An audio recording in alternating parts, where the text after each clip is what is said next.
Hey everyone, Mike Reynolds here, Fitness for Golf Works, and I'm going to show you how to intersperse some. Last week I showed you this full mobility shoulder sequence, how to intersperse that with some static stretching. I know static stretching or flexibility work gets a bad rap these days, but I'm at the age where if something feels good, I'm going to do it. I don't do pure flexibility or static stretching definitely not as a warm-up, and definitely not before golf, maybe a little bit interspersed with the mobility work and muscle and joint activation.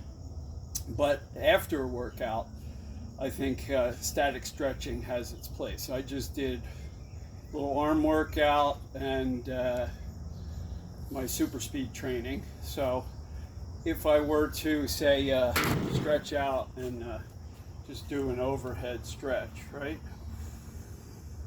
Now I'm loose because of the workout, but say I was tight, and a lot of times in the middle of the day I'm here.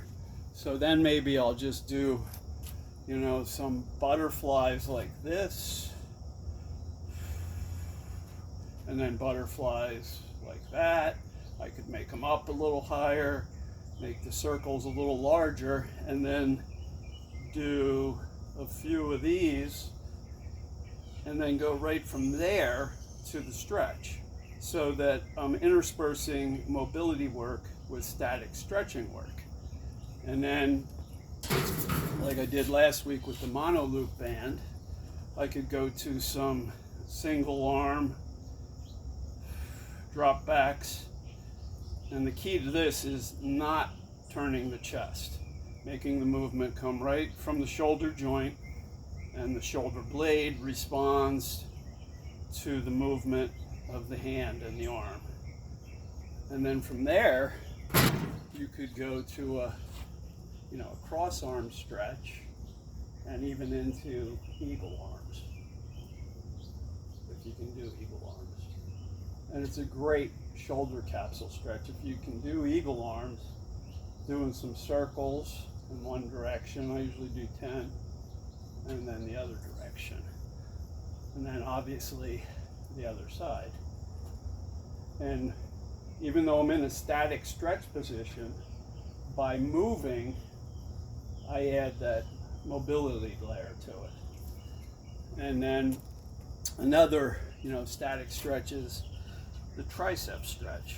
So what I could do ahead of that is do my double arm stretch. It's not exactly targeting the triceps, but it's getting the chest open.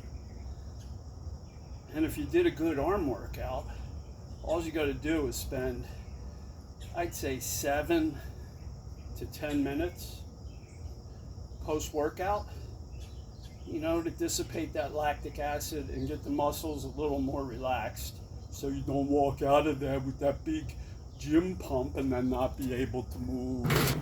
And then I would go to the tricep stretch.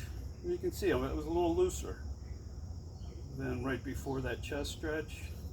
And then I would do the opposite side. And then we have the static stretch of extension, interlocked extension behind the back, right? Different finger interlock, or grabbing the front of the wrist and pulling. So if I did the strap stretch ahead of that, right, I grab it and I pull up. And the key is to not lurch forward and to keep the abdominal layer pulled in, so the movement is not at the back and it's right at the shoulder joint.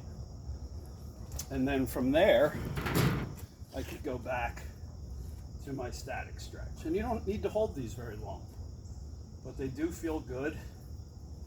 Switch fingers and then go to the wrist stretch. Squeezes the shoulder blades together, which is good for posture. And then the other one I do is the turns, right? So we've got the chest turn, which is a big chest stretch, and it gets, movement in the hips, movement in the shoulder girdle.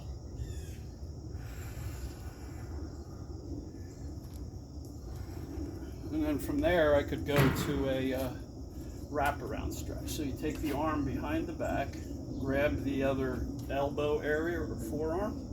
You can open the arm or just place it here and then push back. I'm pushing back with my right elbow, so I get that big stretch in the capsule area. Right, so we loosen things up with the mobility work, and then the other side. So I'll show you from behind. Same thing, you don't want to arch the back. Keep the tailbone tucked, the abdominal layer pulled in, and good posture. So there's a way to intersperse mobility work, pure, maybe functional flexibility work, and it's a great thing to do after workouts. I'll see you next time. Keep it rolling, man. If you stay fit, you're going to play